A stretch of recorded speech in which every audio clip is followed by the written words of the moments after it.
Hello, everyone. Welcome back. Another episode here of America Under Resourced. America Under Resourced. And I say that because, of course, we're in a global pandemic. So the word global means the whole world, and pandemic, the whole world is under some kind of viral infection, the coronavirus infection here. So when there is a limited amount of a particular item, resource, reagent, food, and the whole world wants that particular item, reagent, food, whatever it is, PPE gear, and there's only a limited amount or only so much you can produce at a certain amount of time. It's a limited resource, and America, just like every other country, is going through a limited resource, a resource under resource, pretty much. America's under resourced, and not by anyone's fault. You have to remember there are, I don't know, over a hundred countries having the same problem at about the same time. Even China to this day has the same problem. So it's not like everyone's no one's excluded from this pandemic. Put it this way. Even places that are not reporting or underreporting, they're not excluded. Everyone is infected or will be infected or having the same issue. Um, I'm not saying everyone's infected like they're sick, but the infection's everywhere, and it's been going all over the world. So I'm going to talk about some of the good things first of this global pandemic, and some of the bad things that are going to happen here, and then I'll give you my take on it, and I'll try to keep this episode somewhat short. So let's talk about some of the good things. One of the good things is that you have a lot of time on your hands to self-reflect on everything, and I'll get into the numbers real quick. Don't worry. Uh, Another thing is you got some extra money, hopefully. If you're already rich, you don't need the extra money. You got a lot of vacation time to self reflect. So you got some extra money. You got some extra time. You got some time to be with your loved ones if you have any loved ones. The air is cleaner. The gas price of gas is cheaper. So those are some of the good things, I guess. Too bad we can't utilize most of them. At least the gas price, because no one's driving anywhere. Not that much anyway. And you can't really be that outside. So, anyways, the stay-at-home order around here is still going on, which no problem. I was self-isolating way back when Fort Bend County had its first confirmed or presumptive confirmed case, which the next day became a confirmed case. So there's some good things to it. So overall, there are some good aspects to this. You get to self-reflect. You get to not work. Possibility. I know this. I'm just talking. All right, far-fetched. Possibility of a universal income. Possibility. I don't know where the money's going to come from. I guess it'll just be borrowed to infinity, or somebody's going to have to pay a heavy price, heavy tax anyway. Uh, so universal income, or possibly you could blame it on a country, like maybe China, and make them pay for the world's universal income for, like, I don't know, however long this pandemic crisis happens. That could be an option, but I doubt that would really happen, because that would eventually lead to some kind of dispute or even a war. And so, but that is a long shot, by the way. I do believe conflict is still a possibility over the horizon. So this is going to lead me to the bad things about this coronavirus. So, one more good thing, but it's kind of like a bad thing. But if this persists to the point where it's going to be like this all the time, year round, and stay at home kind of thing is going to be the thing. The stay at home social distancing. This might usher in the era of the robots. Yes, the robots, and maybe even AI to do most of the work for the humans. Possibly, there are some possible dangers in that, but that could be a possible good thing, and hence the universal income idea that's been floated around before the pandemic, by the way. All right, let's talk about some of the bad things here. Um, there could be some emotional turmoil being inside, and you may get cabin fever or some mental health issues. Um, Domestic disputes seems to be on the rise. Also, possible food shortages. Yes, I have mentioned that. I wasn't expecting it to hit so soon. I don't think it will. I will be going grocery shopping, or I should say pandemic shopping, tomorrow, Monday morning. At least my wife will. I'll ask her like if there was any good meat on the shelves or not, or if the shelves were well stocked or not. But I won't report that to you anyways. I'll probably do that a week later over the next weekend. Who knows? But possible food shortages and uh, I don't know if you know, but some of the meat packing companies have shut down. Some pork, I know chicken Tyson, Smithfield Tyson. I think there might be another one, but expect less meat in the grocery stores or maybe coming up. I don't think that'll be an issue, but it could possibly be an issue. Um, Another thing is don't expect an increase in testing for COVID-19. Again, um, everybody's after the same resource, and reagents, unfortunately, are in high demand. PPE gear is high demand. Uh, a lot of medical equipment to combat the coronavirus is in high demand all over the world, and so don't expect masks to be handed out freely. So those are valuable resources right now. So I wouldn't waste your PPE or gear. You know, what other possible bad things may happen now? Leading into that, because there's limited resources both in supply chain, possibly even food, and then also the economic toll that this is all taking. Countries are having a negative GDP because of all this. Uh, Possibility of desperate times takes or requires desperate action, and you may see conflict.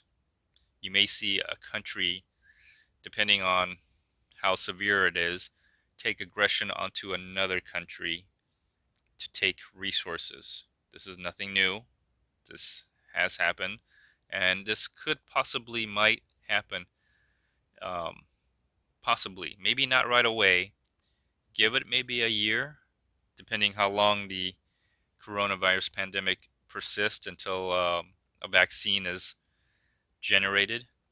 But nation states committing aggression against another nation state is possible, which could lead to a local fallout, local social disorder, where you could see aggression person against person for resources. That is possible, especially during an outbreak of war or conflict, I should say.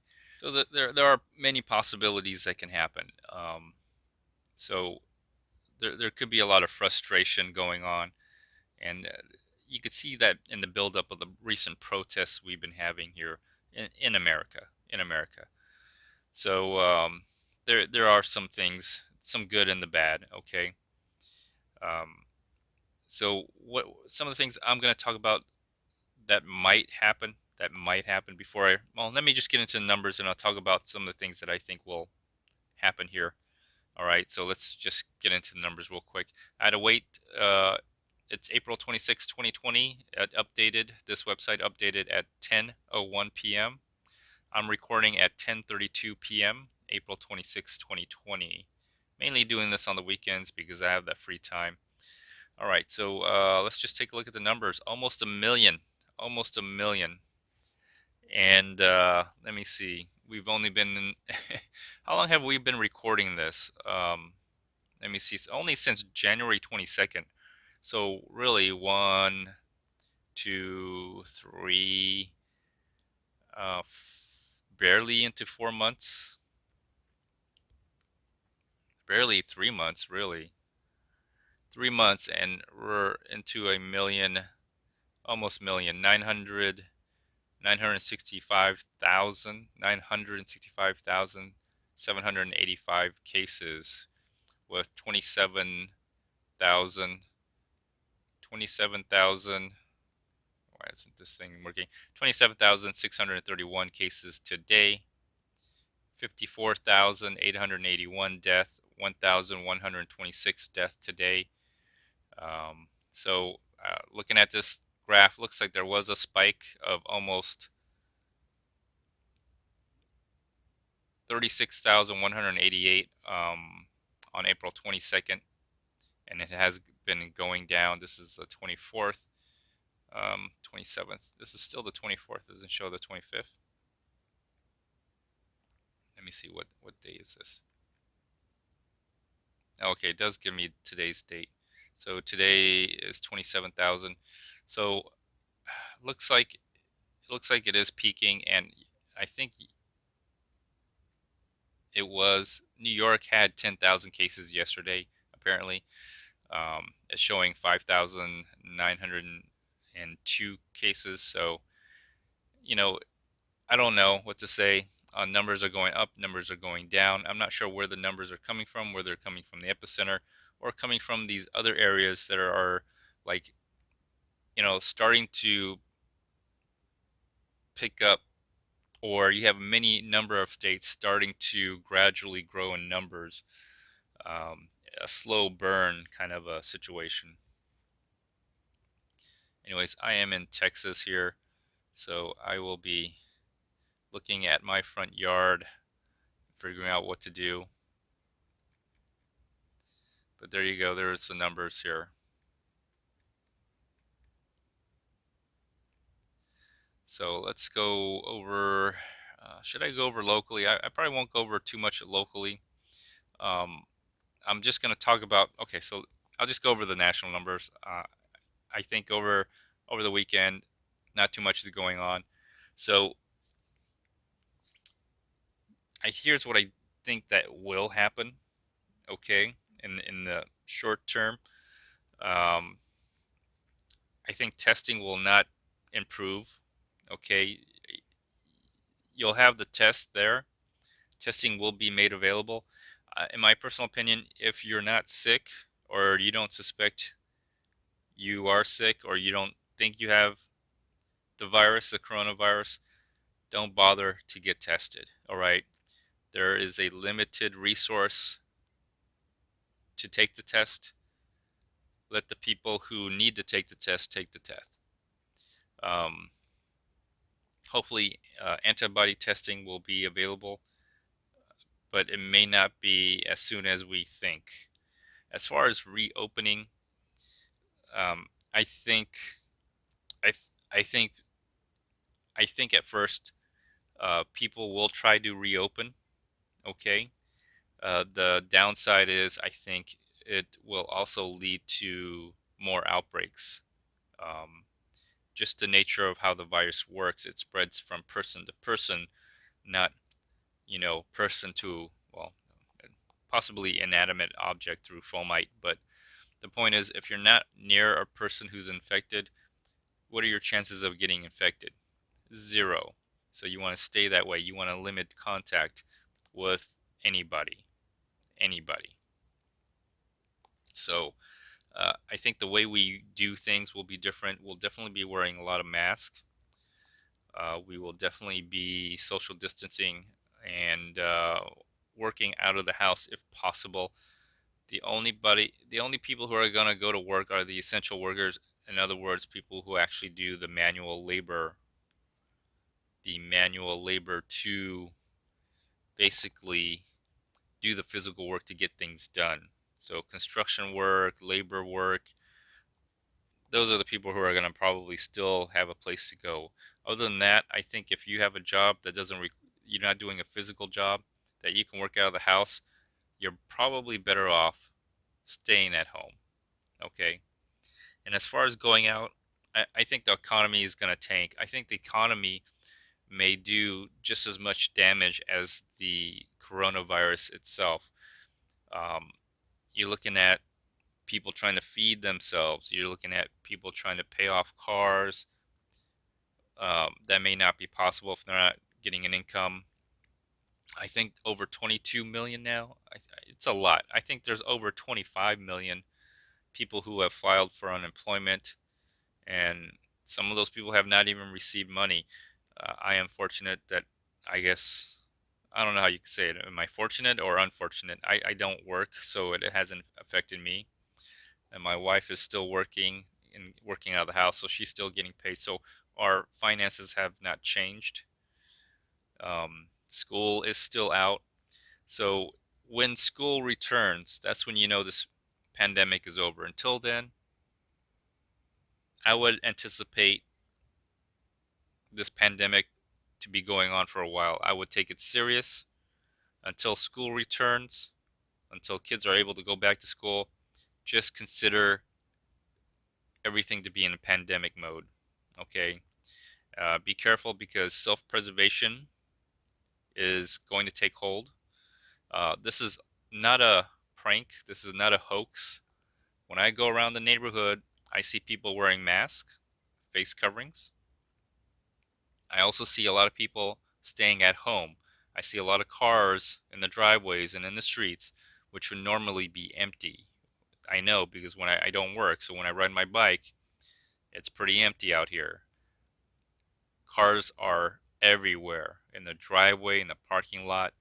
So I know for a fact that a lot of places are, well, not a lot of people are not working. They're staying home. This is not a joke. And I think at some point there will be a tipping point for those people who are severely unemployed and are financially strapped. That is probably the most stressing part of this whole thing, or the immediate danger is people who are financially strapped. Uh, expect expect some kind of theft, robbery to probably increase. Although there's no place to rob, but just expect some theft, maybe even food or items of such of things. So expect that. Anyways, I'm going to conclude this episode. I just want to do a short video. I said I would do one Sunday, so you can watch on Monday. But unless something happens, which I don't think is going to happen, just expect a very long, drawn out pandemic scenario. And are we going to return back to normal? I don't think so. I don't think so. I think we're going to have more of the same all the way to the end of the year. And it's not only that, but the second wave of the coronavirus pandemic will most likely hit as well. Anyways, I'm going to conclude this episode. Please like, share, comment, and don't forget to subscribe. Bye.